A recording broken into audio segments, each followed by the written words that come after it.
intervalo de 20 minutos a cada 1h40.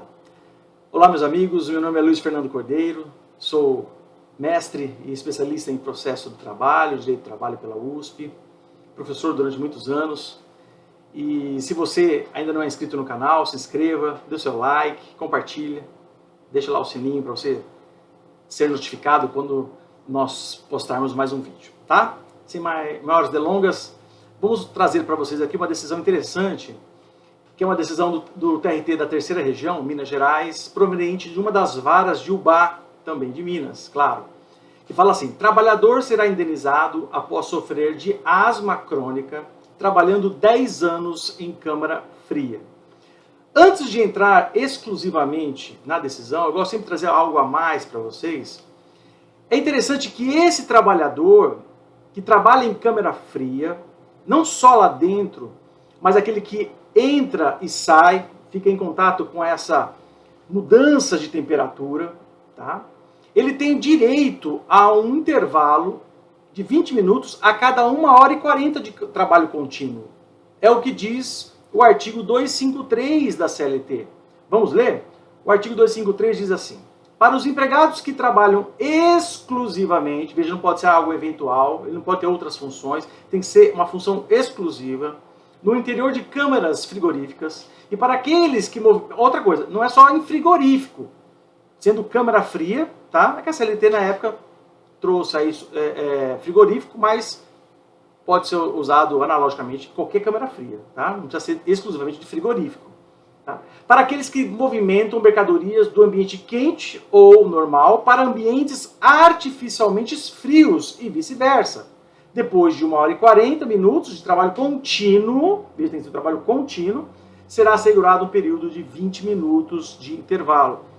Interessante que esse intervalo de 20 minutos não se confunde com o intervalo intrajornada. Intra, dentro. Quando você vai tomar uma injeção, é intramuscular, dentro do músculo. Intravenosa, dentro da veia, não é? Então, não se confunde com o intervalo intrajornada, aquele intervalo dentro da jornada, tá? Que não se computa para fins de jornada de trabalho. Esse aqui, sim, se computa, de 20 minutos, tá? Então, aquele intervalo para almoço, vamos dar aqui o exemplo. Claro que aqueles trabalhadores que trabalham à noite, nós vamos chamar vulgarmente de intervalo, né, de janta, mas é um intervalo para refeição, descanso, de no mínimo 1h, que diz o artigo 71.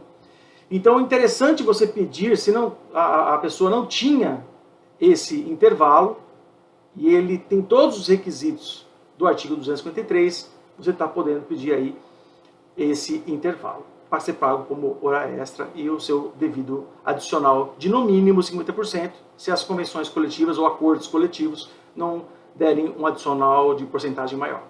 Bom, vamos agora para o julgado. O julgado fala assim: trabalhador será indenizado após sofrer de asma crônica trabalhando por 10 anos em câmara fria.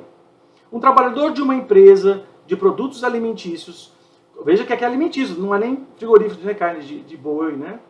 Em unidade em Belo Horizonte, receberá indenização por danos morais no valor de 15 mil. Olha, mas por que danos morais? Bom, ele teve ali um prejuízo nos seus direitos da personalidade. Qual? Talvez ele não possa mais jogar bola. Com asma, não pode mais correr, tem um direito à saúde, que é um direito consagrado pela Constituição Federal, né? Então ele teve um prejuízo de um direito íntimo, né, dele ao lazer, não poder praticar um lazer, uma caminhada, né? Houve uma perda aí da sua capacidade, né, como ser humano, então isso traz um sofrimento para a pessoa, né?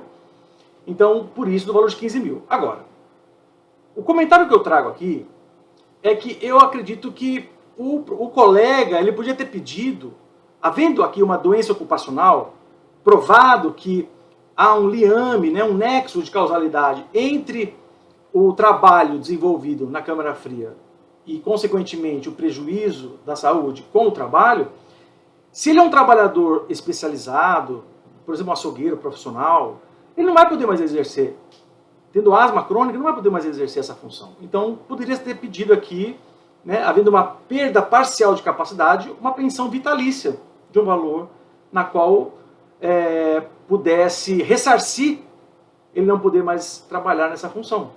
Tá? Não sei se é o caso, mas aparentemente poderia ser pedido, que isso não se confunde com os danos morais, que é um valor, né, de ressarcimento por um prejuízo subjetivo, por uma dor, né, mental, psicológica, que ele teve de perder a sua saúde, uma parte da sua saúde.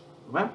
Então, aqui não fala nada, possivelmente, né, o colega não pediu, então poderia ser trabalhado melhor essa prova, de que era um profissional técnico, com cursos, profissional, que trabalha há muitos anos. Você trabalhou 10 anos num frigorífico, né, nessa empresa de produtos alimentícios ou um frigorífico, e aí você poderia mostrar que é um profissional amplamente capacitado, técnico, né, e que não pode mais exercer essa profissão. E com essa perda vai ser para sempre, então eu acho que poderia aqui se pedir uma pensão vitalícia até ele atingir uma idade que o IBGE coloca como idade ali média do brasileiro, né? Se homem ou se mulher.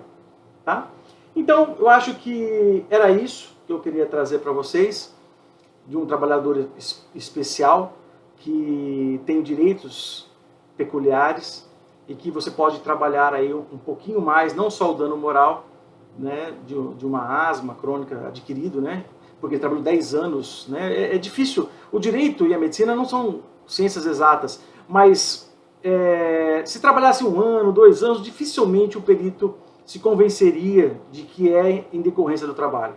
Porque certeza absoluta não dá para saber.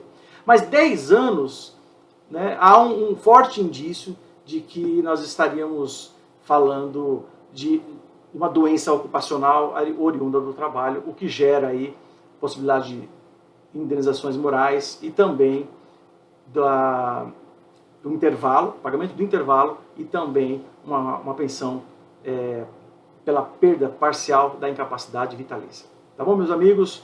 Um forte abraço, fiquem com Deus, até a próxima.